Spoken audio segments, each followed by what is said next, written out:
I'm here with Ricky Lai. He's the Vice President of C.O.A.S.T Fish Club. How's Aquashella this year going for you? It's going really good, Dave. Thanks for reaching out, coming out to see us today at booth 112. We're pretty busy, honestly. You know, a nice collective of freshwater fish keepers from our club. We have Big D, Medaka Fiend, Nature PRN, Fisheria, and Feste Factory. So, you know, a lot of great members from our club here today that are selling their livestock, and I'm here to help, volunteer, and represent the club.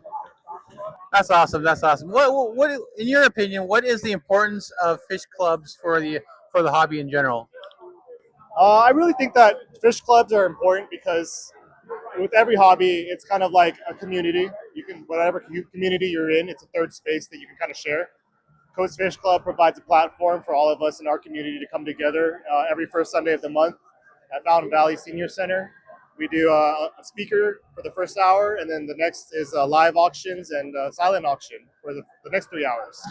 And then, you know, basically 50 to 70 of us come together every month. We hang out. We buy 200 plus lots of fish, and every few months we do our own events like Aqua Swap this year at the Fountain Valley Senior Center, and then Medaka Fest at Nolan's Aquarium in July. And both of those were emceed by our brother Mel, Hawaiian fish keeper.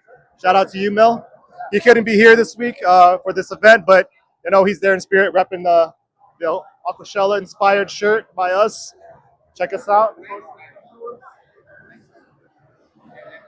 We're basically here to represent. That's awesome. That's awesome. I was able to go to Aquascaping, which was an awesome event. I really wish I could have made it out to Medaka Fest, but I had some family issues I had to deal with at the time. But it's very great to see that you have a presence here. And I know you've been probably busy working throughout this event. I'm sure you probably got free a few times. You got the visit around. What's your favorite part about Aquashella, whether it be during work or just seeing in general? What's your favorite part of it? Honestly, I think just being here in Southern California, it's the first time here in Pomona Fairplex. The fact that we see so many of our local fish store partners here, whether that's Verdant Vivariums, Nolan's, Bob's Tropical Fish, Age of Aquariums, we have a lot of partners here at the store and brands that work with us. You know, Hikari is here, Sarah is going to join out and work with us at C.O.A.S.T. So a lot of brands kind of recognize what we're doing for the community and help to donate to support what we are establishing here in Southern California. All right, one final question. This might be more of a personal question, but simply put, Cardinal Tetras or Neon Tetras? Cardinal Tetras. Any particular reason why? They're just thicker and chunkier, and I like the more like banded style of it. It just looks more even. I like both. Don't get me wrong, but if you're making me pick, Cardinal all the way. Thanks for your time, Ricky. And also, if you're ever in Orange County or in the area, or LA area, definitely come and check out C.O.A.S.T Fish Club, check out Nolan's Aquarium, and check out the wonderful world tour that they have going on. And thanks for your time, Ricky. Take care, guys. Thank you.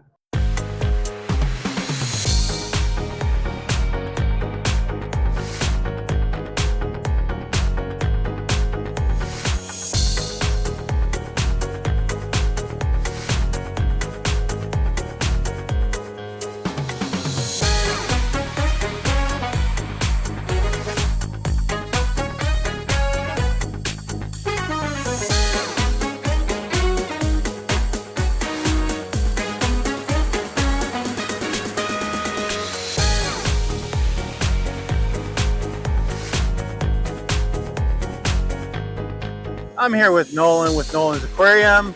We're here at the booth. This is day number 2. How's Aquashella going for you? I know we already have one day through. How was yesterday?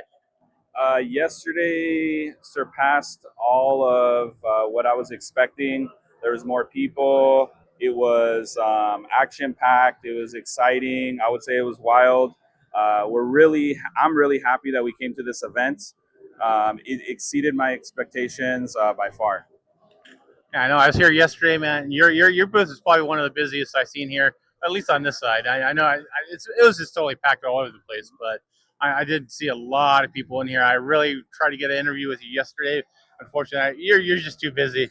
Yeah, this is our first big event, so I didn't know necessarily how to prepare, what to bring, how to staff our table. So we have a 20 by 10 table. We had a team of 3 people, and I actually had to call my wife and daughter for backup. So they actually came last minute and were helping us run the table. So it was, we appreciate that. My wife came in today as backup for a few hours. So we're expecting a large crowd again. But we were understaffed. Next year, next event, we will step it up and just be ready to help everybody. But everybody was patient and friendly. They didn't mind waiting around. That's awesome to hear. Hopefully, when Aquashella comes through town again, you'll probably be here again. I'm pretty sure you will. For sure, definitely. I'm very happy and excited that the fish community, especially in Southern California, really showed up. It inspires me, it motivates me, gives me hope for the future. This place was packed yesterday, and just seeing all the fish keepers, all the enthusiasts that came out here, it's just really inspiring. Okay, one final question. SBI Rasbora or Harlequin Rasbora? I will say SB. Yeah, that's my thought exactly. Anyways, thanks for spending some time with me, Nolan. If you're ever in Santa Ana or the Orange County area, make sure you check out his shop. It's over on 2004 South Yale Street, number C in Santa Ana. Look it up on Google. You'll find it. It's a great little shop. Nolan's always been excellent. So definitely have a great day here, and I'll talk to you later, Nolan. All right. Thank you, everybody. Thank you.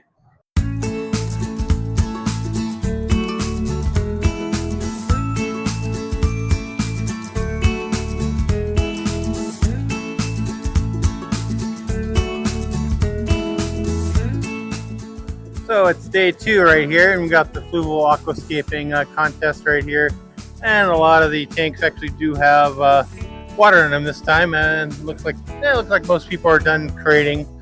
This one's pretty minimalistic, probably going more for like a barren landscape. You do have some little bit of plants in there. Mostly it's a rockscape, some like twigs in here. Moving on to the next one right here. Excuse me. You do got a little bit more plants in there. Watch out. You do got a lot more plants in this one. Yeah, still pretty minimalistic. But then you're probably going to go more minimalistic with the time constraints. I'm sure if you had more time to actually do it. I do love the way this one looks. I love how they have the rock work and the wood work into the rock work. And I do love how they have the plants kind of accenting the work in there. Moving on to the third one in a second here. And this one right here is tank number 3. This one has more of the wood kind of coming out of the water. A little bit less on the rock work than the other one. I still do like number 2 the best. Moving on to tank 4 right here. Yeah, very minimalistic. Yeah, so far, still tank number 2 is still my favorite so far. Although looking ahead, tank number 5 looks like it might be a good contender here. Looks like I'm not sure if they're quite done all the way. I mean, they only have the tank half full, or that might just be the aesthetics on it, kind of accenting the woodwork coming out of the water. But I do like how that comes in. This is probably my second favorite. I still think I like the second one better. Although tank 5 is kind of close to good looks. Although like I said, I'm not sure if they're done or not. Primarily because, as you can see, the water level is not quite full. But then again, that might just be the way it's designed. Moving on to the next tank right here. Yeah, kind of going in more of an aisle that's a little more busier. But this is tank number 6. Yeah, this one's going more for the if you look on the bottom, you have a lot more stuff on there. The botanicals kind of on. You have like alder cones and some leaves. I do like how they integrate that, along with some of the leaves still on the branches. This might be a good contender for number 1. So it's either this one or it's either number 2 or 6 for me so far. And right here we have tank number 7. This one's pretty interesting that they integrate a little sunset scene towards the back of the tank, if you could see it. And it's just the way that they painted the back, and they probably have a light back there if I'm not mistaken. This one does use the outside a little bit more. We do have the branches kind of really jutting out of the side. So that might be good for me in terms of the third spot. Although I think I'm still leaning towards number 2. Let's see. Here's another one. This one is number 8. I think this one's number 8 right here. And moving on, I think I still like number 2 better. This one is tank number 9. And this one actually, yeah, it looks like they have the fog thing, the mister, kind of integrated into the filter. Kind of gives you that smoky effect.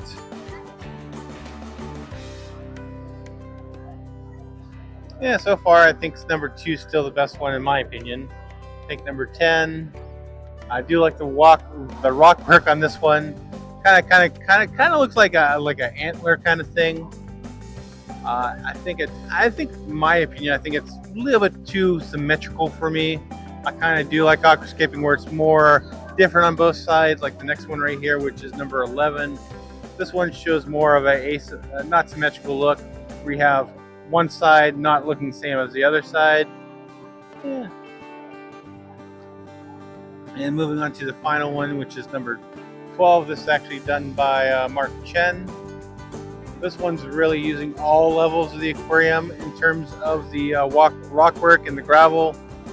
I think it's pretty. I think it's an interesting use of it. Although my fear is if you have it long term, I don't know where all the gravel work would eventually fall. But I do like the look of it. But overall, I still do think number 2 is my favorite one, followed probably next by number 6. But that is my opinion. Please, in the comments below, let me know which one you think is the best on this contest.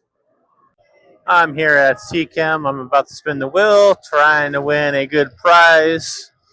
I know what I really want to aim for, but I think I'm just gonna give this win a good spin. Unlike some other people who are trying to cheat to get what I want, but I'm gonna hope I'm gonna get the Cientia combo, which is a dosing pump. I would love to get that, but I'm gonna give it a good spin and hope it lands on there. So we'll see definitely where it looks like this one got us a blank one, which I think they're still getting prizes. So it looks like it's my turn. Let's see if I can get my pump. Oh, my dosing pump. Hello. Give this a good spin. There we go.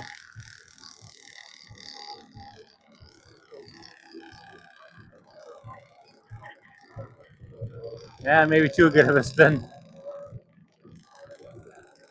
Yeah, let's see what this lands on.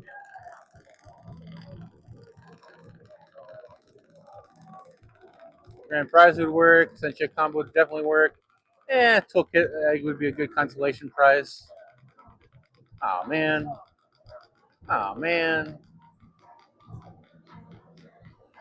Well, at least I get a mug.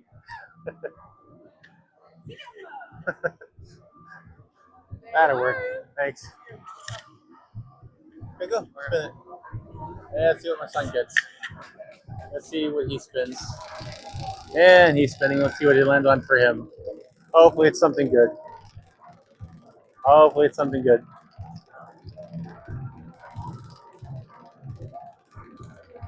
Yeah, it's coming. It's coming. It's coming. Let's see. Okay, slow down a little bit. Stop. Oh, no, it's going to go past it. Oh, man. Yeah, but at least it gets a toolkit.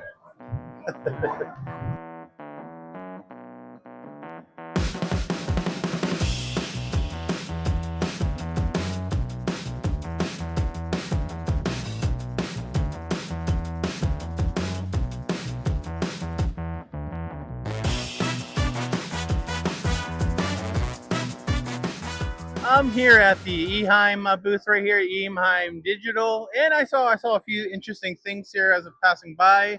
I was talking to Brian about it, but I just noticed that they have like a bunch of like smart devices, and the one that really caught my eye is on the canister filter. And I was like thinking, oh, what kind of smart things can be added?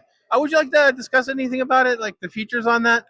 Yeah, I mean, there's so much you can add, with the Wi-Fi, smart feature on a canister filter. Things like, we call it a pulse mode, more traditional power head features. So like the flow rate's going to change and pulse and help stir everything up in the tank. That can all be programmed on the pump. as well as it's using a flow rate sensor and going to let you know when that flow rate changes internally. When your filter pads get dirty, hey, you need to replace your filter. Oh yeah, that's always good to know because I mean you have a canister filter, you're just looking at it and like you never really know. Like I mean, yeah, you could probably eventually tell. Oh yeah, my flow's off. I need to clean it. And I noticed that you have a few other things on here. Do they interact together?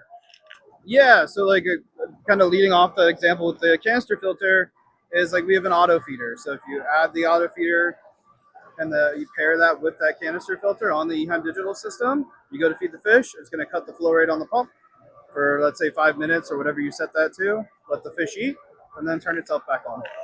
Oh, awesome! Thanks, Brian. It's just a lot of interesting things here. I just realized when I first saw, it, I'm like, okay, what kind of smart things can you add to a canister filter? And I talked to Brian a little, and it kind of clicked. Like, oh yeah, that does make a lot of sense. You have these heaters here as well. Do they have smart functionality on that as well? Yeah, they have a built-in temperature probe. So you're seeing on the app with the heater the actual tank temperature, and then you're able to adjust it, set it, see it heating up, and then see it actually reaching that temperature. I have another question in terms of that with the heater. Does that also interact, like say if you are cleaning the water pump, will that like do anything with the heater, or you're not sure on that? Or is it a feature that not there that maybe could be there, or do you know anything about that on that? Yeah, you mean like for like if you're doing some maintenance and you want the heater to turn off? Yeah, that's what I'm asking. I mean, do you know if there's any operability on that? Because when I typically do maintenance, I do typically like to keep my heaters off, just for the reason I don't want to like have a water change and have the water low. Do you know if that functionality is built in? It's not something we've done, but it's a pretty good idea. I mean, right now in the app, you can just like manually turn off the heater, right? So when you're going in there turning off the canister, you can easily turn off the heater. But yeah, something automatic would be cool. Oh, awesome! Thanks for your time, Brian. Appreciate it.